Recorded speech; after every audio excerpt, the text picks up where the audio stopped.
Imagine niyo guys, nandoon na si Daddy Insoy sa Incheon Airport, naghihintay sa wala kung hindi po sila nakapagbayad sa travel tax.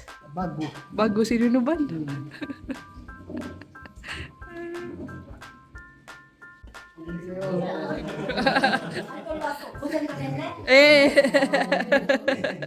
Welcome to our life in Korea. Simple life, farming, and family. Subscribe and join us.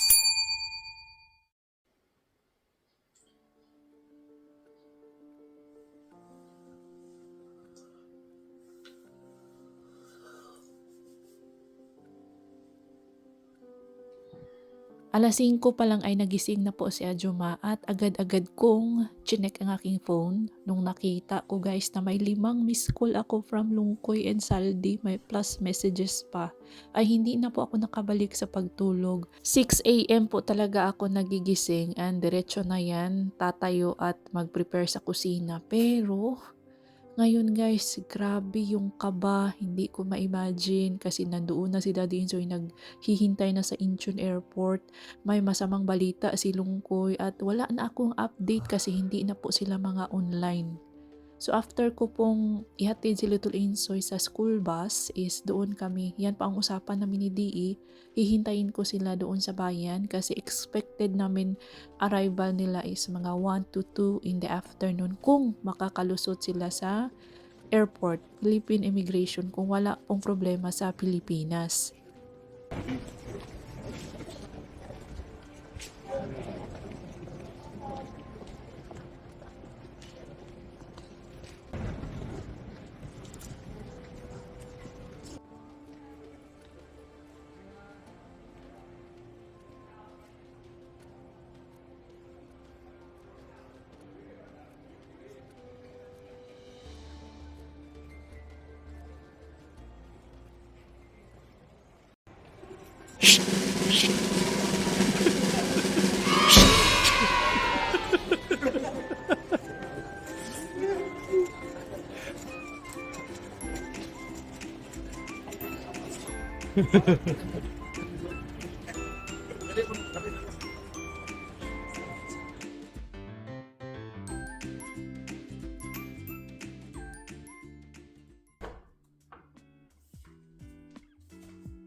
At 6 o'clock tumayo na po ako, nagbihis, and then ito pang una kong ginagawa, inuuna ko ang aking mga pusa, ang ating mga kabiskats, pinapakain, binibigyan ng maligamgam na tubig kasi malamig pa mga kabisdak.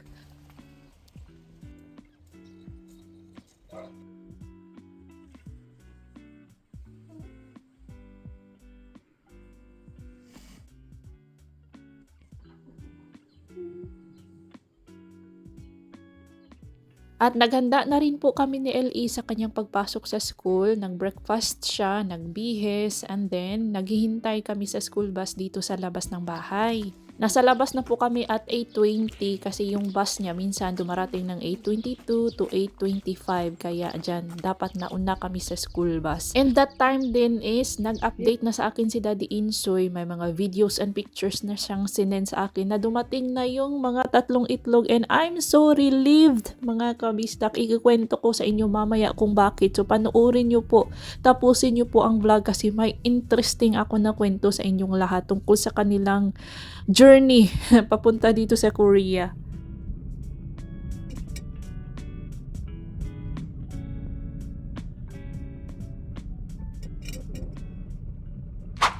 Dito sa tapat ng hospital ay mayroong bus stop. So doon natin sila hihintayin. Nakapark po tayo doon sa likod.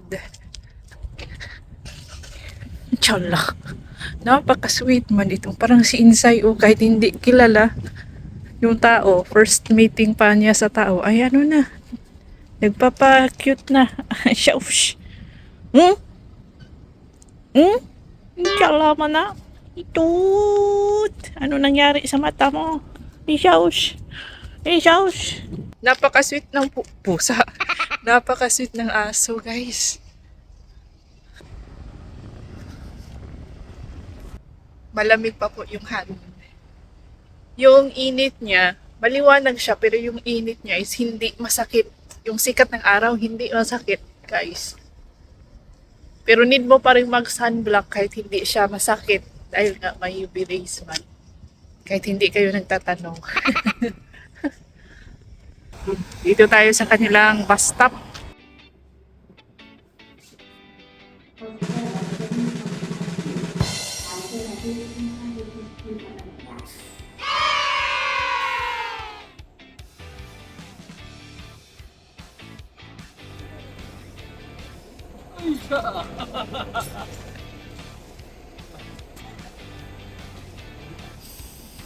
Grabe.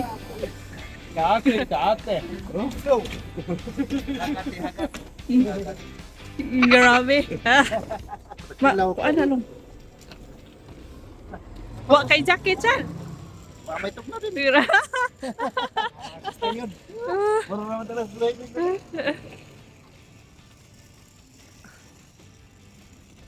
Hawakan. Pag-promote, abot. Grabe, pahumot madug sige. Ako magpaspas ang drive. Ah.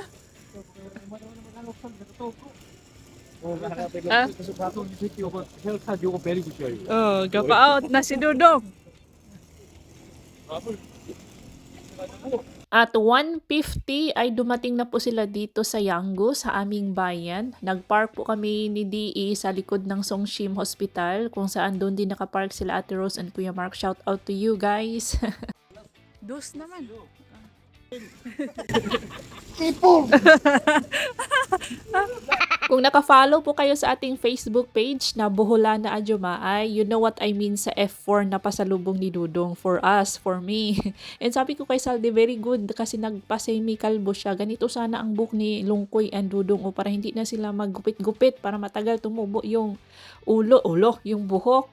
And after po dito ay diretso kami sa Agriculture's office para pirmahan, mag-sign po sila sa kanilang parang work insurance o po doon sa opisina ng agriculture dito sa aming bayan. And after that is kakain po tayo. Buto-buto. Tuwan. Kilid na. Tira ka doon. Nangka, kuno na. Nangka. Bungo na. Hinog na. Tulog daw na, tulog na.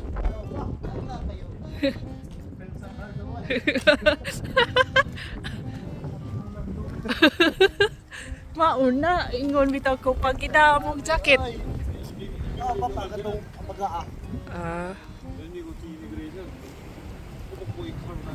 Ayan na, nagkijugpos ang show kasi hindi man nakinig sa akin. Ina-underestimate po nila ang lamig ng April. Malamig pa po ang April lalo na dito sa aming bayan.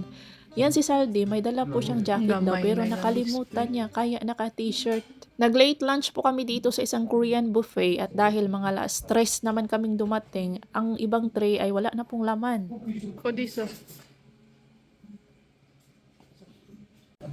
Bago si Nunuban.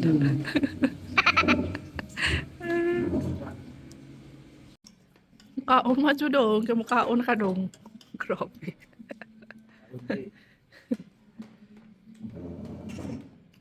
Kaya.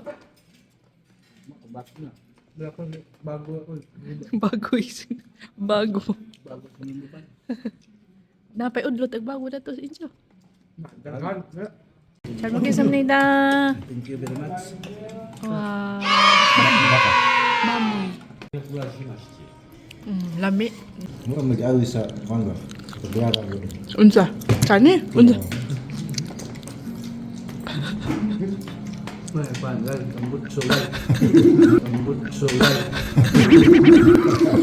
sabi mo intri siya. Mo intri. Pasok ko tasado.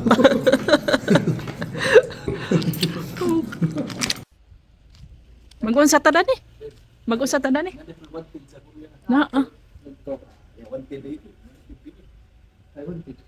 mga wanted na. Oh. Kasi kung sila kabasa di mo to. Kabasa ka wanted. Matagtado din nila. mga kupit. Mamis na. Duduk bangga.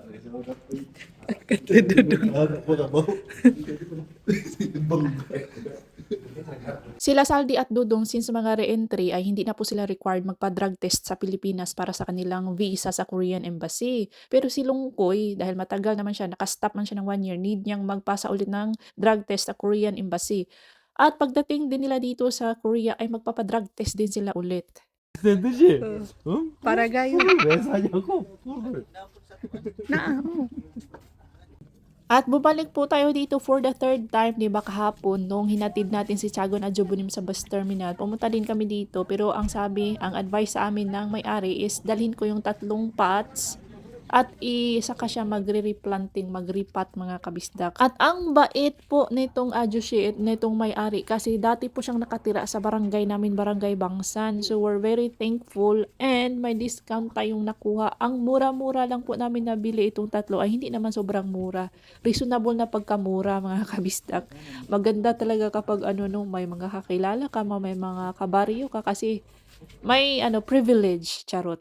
Etong halaman na to ay mayroon po kaming ganyan sa amin sa Bohol mga kabisdak, 'di ba? Mayroong ganyan sa Pilipinas. Nais ko lang batiin po si Ma'am Maria Celia si Makalisang na solid viewer, solid kabisdak. Thank you po sa inyong palaging panonood at shout out po kay Mamo Marla Flores from Mekawayan, Bulacan. Thank you so much and shout out po, congratulations sa daughter ni Ma'am Alexa Hernandez. Nakakatapos lang mag-moving up last week and nanalo siya sa tanghalan ng Manila Film Festival Cinema sa Intramuros, Manila. Congratulations! Pumunta din kaming Daiso para bumili ng lip balm kasi nga malamig pa mga kabistak yung lips nila para hindi mag-chapped lips. Yan, nag-lip balm na. And then pagdating namin sa aming barangay, nag-drop din kami dito sa bodega para bumili ng mga fertilizers. Ibibigay po natin yan nagpabili po si Sunglasses Boy sa amin ng fertilizers gamit ang aming account. Dahil kapag kami ang bumili mga kabistak, meron pong discount. Pero pag si Sunglasses Boy ang bumili, wala po siyang discount. Hindi po siya pwedeng mag-avail ng discounts dahil mayaman po yan si Sunglasses Boy. Napaka-fair po ng kanilang government, no? Kaming mga mahihirap ay may discount, pero ang mga mayayaman, walang discount, which is nagustuhan ko. Ganyan sana, ganyan dapat.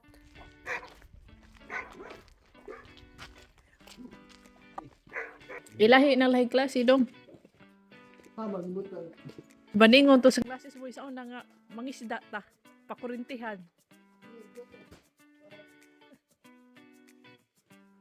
Mo ni suoto nila dong.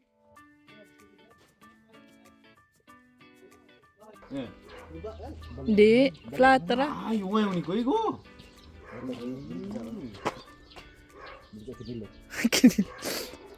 Tuludos do. Pwede na karga na. Pwede na. 형 이거 그거 Ang padung sa watermelonan. 아유 이거 2개 다 가져가요? 알겠습니다 감사합니다 형님 뭐 사람 그냥 뭐 대충 뭐 먹어야 되겠네 Kuha na, ihatag ko na sa. 알겠습니다 그 비료 이거 놔뒀어요 뭐 자전거랑 비료 값이랑 Mga lumang bisikleta po ito ni Sunglasses Boy at nung nakita ng 3 boys ay napagtripan nila mga kabistak para magbike. Although may 2 bikes na kami doon sa bahay, pero yung isa is medyo sira na kasi may kalumaan na guys. So ito luma din, hindi po ito bago guys, pero mas functional pa siya kaysa doon sa bisikleta ko sa bahay. So itong dalawa ay for Saldi and Lungkoy. Ang kay Dudong is yung kanyang old bike na nandoon sa aming bahay. Thank you to Sunglasses Boy. Babatiin ko rin pala si Ma'am Evelyn Tanoy at si Ma'am Beng Mendoza. Maraming salamat po sa inyong sulit na panonood. Hindi na guys skip ads. Thank you so much sa mga silent viewers natin dyan na tahimik na nagsusuporta. Maraming salamat po sa inyong lahat mga kabisdak.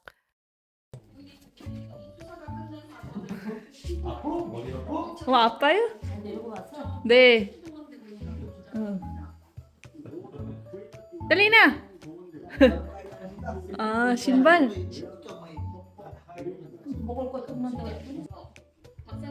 네, 안녕하세요. 예. 네. 아이 기억하는구나 기억났어요? 2년 3years old Ninabok mo ka. Nandun sa kwan. 아유, 오늘 고생 널 많으니까 자야지. 네. matug ko no. 자야지. 내일부터 또 일해야 돼. 알았어. Tindog ko elgo. Tumban ba? Yung mga tukoy. Early po silang magpapahinga tonight kasi napagod yan sa biyahe. Pero need naming tulungan si Daddy Insoy sa pagligpit at pag dito sa dating linya. Dahil gagamitin po natin yung original na linya ng tubig dahil connected po yun sa kanilang kusina. Walang tubig po ang kusina nila Saldi, Dudong at Lungkoy kung hindi natin bubuksan ulit yung original na mga tubo. 고기.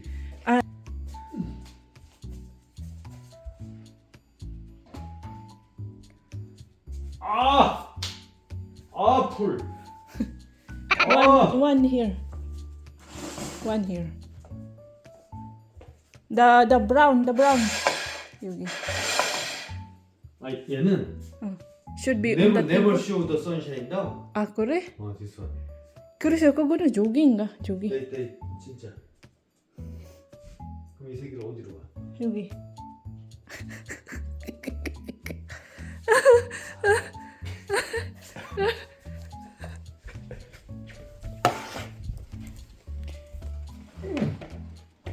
그렇지. 얘는 그냥 10 10 days once. every 10 days 그냥 moisture just 그냥 not full 막 스프레이라고. the soil the watering 아. don't give too much 그러니까 like moisture 메론 moisture 스프레이 이렇게 해야지. 이거 꿀락인데 뭐 몰라 하여튼 뭐 Kukunan yugi. So, ayan po ang ating rubber tree. Diyan ko siya nilagay. Comment mga kabistak kung okay lang ba ang kanyang pwesto. Kung saan ko ba siya dapat ilagay. Diyan para maarawan din siya ba. Yung ating isa. Tapos, dito ko siya nilagay sa TV para, malapit sa TV para kahit pa paano, ma-distract tayo ba, hindi natin makita yung saksakan. Tapos yan, sa next vlog ko po yan, mga kabisdak, i-flex. Then dito naman sa gilid, yan po ang ating pag-comment. Guys, nakalimutan ko ang pangalan yan or i-research ko sa Google. Plano ko, maglalagay pa ako ng isa dito or doon. Tatanggalin ko yan mga kabisdak, yung mga abubot dyan, para naman malinis at para spacious ba at malinis. Lagyan ko din dyan ng isa. At maglalagay din ako dito sa hallway. Natulog na po sila mga kabistak. Ngayon is 8:30. Natulog na sila. Si L.E. nasa bahay na. Naglalaro po sa loob ng kwarto. Tapos na kaming maligo. Si L.E. pala tapos nang maligo. Napaliguan ko na. Kumain na ng dinner. May ikukwento na ako sa inyo mga kabistak. At nais ko rin po magpasalamat sa aking ate. Sa aking guardian angel. Lagi niya kaming sinisave sa mga sitwasyon. Like, kagabi, kasi ang flight ng tatlong itlog is 2:05 ang kanilang flight ng madaling araw, Martes ng madaling araw. So, Lunes pa lang ng gabi, nandun na sila sa airport. And ako, kampante ako na na walang problema sa immigration kasi complete yung papers. At ang alam ko, sa pagkakaalam ko, ang mga OFWs ay exempted sa travel tax. Yan ang pagkakaalam ko. Kasi last year, hindi nagbayad sila sa Dudong. Pati sila Lungkoy, hindi po sila nagbayad ng travel tax kasi nga mga OFWs. So, walang problema. Ang dala lang nilang pocket money is 1,000 lang mga kabistak. Pamasahe lang talaga at pangkain. 1,000 pesos. So, natulog ako mga kabistak na kampante. So, napakaganda ng aking tulog dahil inaasahan ko na walang problema sa airport. So, Sky, nagising ako mga kabistak alas 5, Martes alas 5. Pag-open ko sa aking phone, may miss call na ako. 5 miss calls, mga messages from Saldi and Lungkoy. Ang sabi, hinahanapan daw sila ng OEC, balik manggagawa certificate. Dahil kung wala silang balik manggagawa certificate, kailangan daw nilang magbayad ng travel tax. Pero yung rule, totoo yung rule na ang mga OFWs ay exempted sa travel tax. Pero need mong mag-present ng proof na balik manggagawa ka. Last year, hindi po sila pinabayad kasi first time man nilang pumunta mag-abroad, magtrabaho abroad. So ngayon is pabalik naman sila. Need nilang magpakita ng balik manggagawa certificate, ganun. Para exempted po sila sa travel tax fee. Pero tama po ang pagkakaintindi nating lahat. Pagkakaintindi ko na ang mga OFWs ay hindi po pinagpapabayad ng travel tax. Kailangan mo lang mag-present ng balik manggagawa certificate. Matitrace naman ang record, di ba? So, malalaman nila na balik manggagawa, wala lang certificate mga kabisdak. Yun po ang problema, walang certificate. So, pinagbayad sila talaga ng travel tax. So silang tatlo nasa mga 4,900. So, kulang yung pera nila. Buti na lang at naka-duty yung aking ate kasi nagtatrabaho po siya bilang isang call center agent. Sus, kung wala yung aking ate, ewan ko na lang sa mga kabisdak. Napakalaking problema talaga kung hindi po yun na hindi nila na-contact yung aking ate. Kasi ako, hindi ko man narinig guys yung tawag kay naka-silent naman ang aking phone from 10 to 5. Yung bedtime ko ba, naka-silent. And, kaya pala, before ako matulog, iniisip ko, i-cancel ko yung silent mode. Kasi baka may problema. Pero sa isip ko, sa kabila, ang sabi ko, ang inisip ko sa kabila, hindi kasi kumpleto na. Yung travel tax ay hindi kasi OFWs.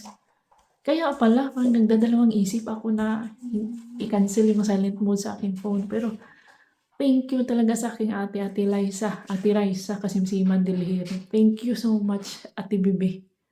Savior talaga namin, guardian angel, savior. Maraming salamat. Sus, hindi ko ma-imagine guys kung hindi sila makarating dito dahil walang pambayad ng travel tax. Kasi tulog na lahat ng person. Kaya tumawag sila sa akin mga 12:00 na ng madaling araw. Hating gabi pala. Wala na, tulog na yung mga tao. Ay, grabe. Kinakabahan ako nung pag-open ko sa message ko, sa messenger, pagbasa ko, pagkita ko sa mga missed calls, buti na lang guys, nung pagtingin ko sa story ni Lungkoy, nakita ko na yung boarding pass. Ay, salamat. Thank you Lord talaga. Thank you Lord. Thank you sa aking ate. Imagine niyo guys, nandoon na si Daddy Insoy sa Incheon Airport, naghihintay sa wala kung hindi po sila nakapagbayad sa travel tax. Napakalaking disaster po ang mangyayari. Thank you talaga sa aking ate. Thank you Lord. Thank you sa inyo mga kabistak, sa inyo mga prayers, panalangin, wishes. Salamat. Maraming salamat po mga kabistak. And that's all for today's video. If you enjoyed this episode, please like, comment, share, hype, and subscribe. To God be the glory. Thank you, Lord. Ingat lahat!